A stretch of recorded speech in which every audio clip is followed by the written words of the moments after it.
ধন্যবাদ মাননীয় স্পিকার। শুরু করিতেছি মহান আল্লাহর নামে, যিনি পরম করুণাময় এবং অত্যন্ত দয়ালু। মাননীয় স্পিকার, আমার বক্তব্যের শুরুতেই শ্রদ্ধা ভরে স্মরণ করছি হাজার বছরের শ্রেষ্ঠ বাঙালি বঙ্গবন্ধু শেখ মুজিবুর রহমান। আমি শ্রদ্ধা ভরে স্মরণ করছি জাতীয় চার নেতা এবং আমাদের মহান মুক্তিযুদ্ধে যারা শহীদ হয়েছিলেন তাদেরকে স্মরণ করার মধ্য দিয়ে আমি আমার বক্তব্য শুরু করছি। মাননীয় স্পিকার, আমরা মহান সংসদের কথা বলি। মহান সংসদে সব সময় মহান কাজ হয় না মাননীয় স্পিকার।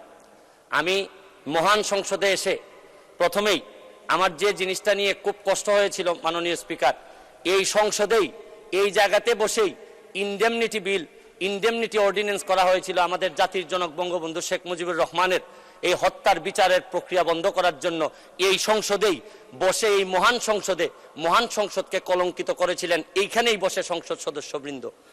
আমি একটা জিনিস পরিষ্কার করতে চাই মাননীয় স্পিকার, আমরা যারা স্বতন্ত্র নির্বাচিত হয়েছি আমাদেরকে অনেকেই জিজ্ঞেস করেন যে আমাদের অবস্থানটা কি। আমি এই মহান সংসদে পরিষ্কার করতে চাই মাননীয় স্পিকার যে আমরা হচ্ছে গিয়ে বিরোধিতা করব সরকারের। আমি ব্যক্তিগতভাবে বলতে পারি বিরোধিতা হবে সরকারের, কিন্তু একটা বিষয়ে আমরা এক অভিন্ন, মুক্তিযুদ্ধের সপক্ষ এবং বঙ্গবন্ধু শেখ মুজিবুর রহমানের ব্যাপারে আমরা এক অভিন্ন। এই ব্যাপারে আমাদেরকে আলাদা করে দেখার কোনো সুযোগ নাই মাননীয় স্পিকার। আমি প্রথমে আমার এলাকা দিয়ে শুরু করতে চাই মাননীয় স্পিকার, হবিগঞ্জের চুনারুঘাট মাধবপুর। আমি দুঃখের সাথে বলতে চাই মাননীয় স্পিকার, বাংলাদেশের বিভিন্ন জায়গায় বঙ্গবন্ধুর নামে বিভিন্নভাবে স্থাপনা তৈরি হয়েছে, বড় বড় স্থাপনা, কিন্তু আমার এলাকায় এত দীর্ঘদিন যাবৎ আওয়ামী লীগ ক্ষমতায় থাকার পরেও এখন পর্যন্ত বঙ্গবন্ধু বা তার পরিবারের নামে একটা বড় স্থাপনাও তৈরি করা হয় নাই মাননীয় স্পিকার। আমি নিজে অল্প অল্প কয়েকটি ব্রিজ নিজের টাকা দিয়ে জননেত্রী শেখ হাসিনা এবং বঙ্গবন্ধুর নামে কয়েকটি ব্রিজ তৈরি করেছি এবং আমার এলাকার যারা কৃতি সন্তান ছিলেন তাদের নামে ব্রিজ তৈরি করেছি। আমাকে অনেকে বলেছেন যে আপনি টাকা পান কোথায়। আমার এলাকায় আমি বলছি যে আমি টাকা পাই কোথায় এটা জিজ্ঞেস করার আগে মাননীয় প্রধানমন্ত্রীকে জিজ্ঞেস করেন যে উনি বাংলাদেশের উন্নয়নের জন্য এত টাকা পান কোথায়। ইতিহাসের যে উন্নয়ন উনি করেছেন এইটা তো আগে বাংলাদেশের ইতিহাসে কখনো হয়নি। আমি একটা জিনিস বিশ্বাস করি, আপনার হৃদয়ে যদি দেশপ্রেম থাকে এবং আপনার রক্তের মধ্যে যদি বাংলাদেশের জন্য কিছু করার ইচ্ছা থাকে তাহলে টাকা কোনো সমস্যা হয় না মাননীয় স্পিকার। এটা প্রমাণ করেছেন আমাদের জননেত্রী শেখ হাসিনা, এটা প্রমাণ করেছেন যে চাইলেই এই দেশকে বহুদূর নিয়ে যাওয়া সম্ভব মাননীয় স্পিকার। মাননীয় প্রধানমন্ত্রীর সাথে যখন আমার দেখা হয় উনি আমাকে বলেছিলেন, হেসে হেসে বলেছিলেন, তুমি তো ফেসবুকে মধ্য দিয়ে তুমি এমপি হয়ে গিয়েছো। আমি একটা জিনিস পরিষ্কার করতে চাই আজকে মাননীয় স্পিকার, যে আমি ফেসবুককে ব্যবহার করে হয়েছি, কিন্তু একটা জিনিস, বাংলাদেশটাকে যিনি ডিজিটাল বাংলাদেশে রূপান্তরিত করেছেন আর এইটার প্রোডাক্ট হচ্ছে গিয়ে আপনার ফেসবুক। এই ডিজিটাল বাংলাদেশ এবং স্মার্ট বাংলাদেশ যিনি তৈরি করেছেন এই বিবেচনা যদি আপনি করেন, কারণ ডিজিটাল বাংলাদেশ না করলে আমি ফেসবুকে 7 মিলিয়ন ফলোয়ার তৈরি করতে পারতাম না, তাহলে এই বিবেচনায় আপনি বলতেই পারেন যে আমি ফেসবুকের এমপি ঠিকই, কিন্তু আমাকে যিনি ফসল হিসাবে তুলেছেন এটা জননেত্রী শেখ হাসিনা আমাকে ফসল হিসাবে তুলেছেন মাননীয় স্পিকার। এই ফেসবুককে ব্যবহার করে আমি অসঙ্গতির কথা বলেছি। এই ফেসবুককে ব্যবহার করে আমি ফুটবলে নিয়ে মানুষকে মাঠে নিয়ে গেছি এবং আমি মাদক মুক্ত সমাজ ব্যবস্থার কথা বলেছি। আমি একটা কথা বলতে চাই, আমি ধন্যবাদ জানাই সজীব ওয়াজের জয়, আমি ধন্যবাদ জানাই আমাদের জুনায়েদ আহমেদ পলক ভাইকে, যেভাবে এই কনসিস্টেন্টলি এই উন্নয়নটাকে ধরে নিয়ে যাচ্ছেন। আরে অনেকে আমি বক্তব্যতে শুনি বলেন যে আমরা ডিজিটাল বাংলাদেশ নির্মাণ করব। আমি তো বলি নির্মাণ হয়ে গেছে অনেক আগেই। এই ডিজিটাল বাংলাদেশের ফসল অলরেডি আমি এমপি হিসাবে এই মহান সংসদে অলরেডি চলে আসছি মাননীয় স্পিকার।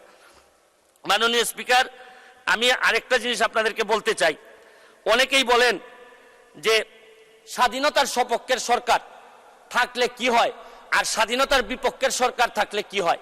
আমি একটা জিনিস জিজ্ঞেস করতে চাই, আপনাদেরকে বলতে চাই, স্বাধীনতার সপক্ষের শক্তি যখন ক্ষমতায় থাকে তখন কি হয় হচ্ছে গিয়ে এলিভেটেড এক্সপ্রেসওয়ে হয়, সারা পৃথিবীর সাথে যুদ্ধ করে পদ্মা সেতু বানানো যায়। আপনি দেখেন এই রূপপুর পারমাণবিক কেন্দ্র বানানো যায়, টানেল বানানো যায়, মেট্রো রেল বানানো যায়। আমি এয়ারপোর্টে এবং ধন্যবাদ জানাই মাননীয় প্রধানমন্ত্রীকে, ফুটবল খেলায় যখন ফরিদপুরে যেতাম, মাদারীপুরে যেতাম, আমার সারা দিন কেটে যেত। কিন্তু এই ব্রিজ হওয়ার পর আমাদের সিলেটের বেশিরভাগ মানুষ দক্ষিণবঙ্গে যাই নাই। মাননীয় স্পিকার, আর 2 মিনিট সময় দেন। মাননীয় স্পিকার, আমি এইটা এলিভেটেড এক্সপ্রেস হয়ে উঠলে এয়ারপোর্টে যাইতে আমার বিশ্বাস যে সবচেয়ে অপছন্দ যারা করে এই সরকারকে, তাও এলিভেটেড এক্সপ্রেস হয়ে মুখ লুকিয়ে লুকিয়ে কোন রকম চলে যায় এয়ারপোর্টে, মনে করে যে এই জিনিস হওয়ার পর তো আর অন্তত এই প্রতিবাদ বা সমালোচনা করা সাজে না এদের। আমি আরেকটা জিনিস বলি, মুক্তিযুদ্ধের বিপক্ষের সরকার থাকলে কি হয়? বোমাবাজি হয়, 21-এ গ্রেনেড হামলা হয়।